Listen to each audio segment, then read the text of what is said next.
सोचिए, क्या आर्ट हमें उन डरों से आजाद कर सकता है जिनसे हम असल जिंदगी में घिरे होते हैं? एड्रियन रिच की एक छोटी सी लेकिन बहुत पावरफुल कविता है, आंट जेनिफर्स टाइगर्स। और ये कविता इसी गहरे सवाल को उठाती है। और जो कहानी ये बताती है ना, वो सच में आपको सोचने पर मजबूर कर देगी। तो चलिए सीधे कविता में उतरते हैं। इसकी शुरुआत होती है एक बहुत ही जबरदस्त इमेज से। जरा कल्पना कीजिए, एक स्क्रीन पर उछलते कूदते बाघ, चमकीले, एकदम बेखौफ और अपनी हरी भरी दुनिया के असली बादशाह। ये सिर्फ जानवर नहीं है, ये तो पावर और आजादी का सिंबल है। अब ये कविता लिखी है मशहूर फेमिनिस्ट पोएट एड्रियन रिच ने। और वो हमें दो बिल्कुल अलग अलग दुनियाओं में ले जाती हैं। एक दुनिया है आर्ट की और दूसरी आर्टिस्ट की। और कमाल की बात यह है कि इन दोनों दुनियाओं में जमीन आसमान का फर्क है। इस कविता की असली जान जो है ना, वो इसी टकराव में है। मतलब एक तरफ तो है वो बाघ, जिनकी दुनिया निडर और शक्तिशाली है, और दूसरी तरफ है उनको बनाने वाली खुद आंट जेनिफर, जिनकी जिंदगी डर और बंधनों से भरी हुई है।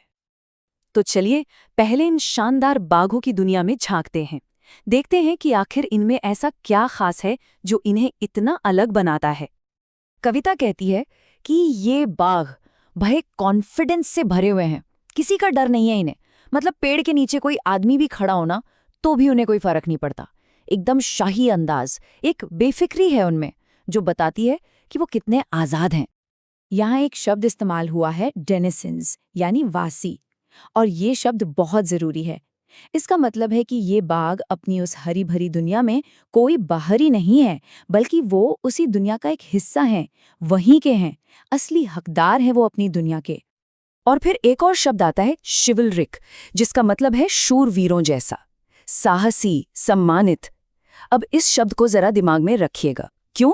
क्योंकि अब हम जिस दुनिया में जाने वाले हैं ना, वो इसके ठीक उलट है। लेकिन सवाल ये उठता है कि इतने शक्तिशाली, इतने बेखौफ बाघों को बनाया किसने है? और बस यहीं से कहानी एक ऐसा मोड़ लेती है जो चौंका देता है। अब फोकस आर्ट से हटकर आर्टिस्ट पर आ जाता है। तो मिलते हैं आंट जेनिफर से, देखते हैं कि उनकी असलियत क्या है। देखिए, हमारा परिचय आंट जेनिफर से होता है उनके कांपते हाथों के जरिए। सोचिए, कहाँ उनके बनाए बाघों के वो आत्मविश्वास से भरे कदम, और कहाँ खुद उनकी उंगलियां जो ऊन में कांप रही हैं। लेकिन सवाल ये है कि उनके हाथ कांप क्यों रहे हैं? ये सिर्फ कोई फिजिकल कमजोरी नहीं है, नहीं, ये इशारा है किसी गहरे इमोशनल बोझ की तरफ। आखिर क्या है वो बोझ?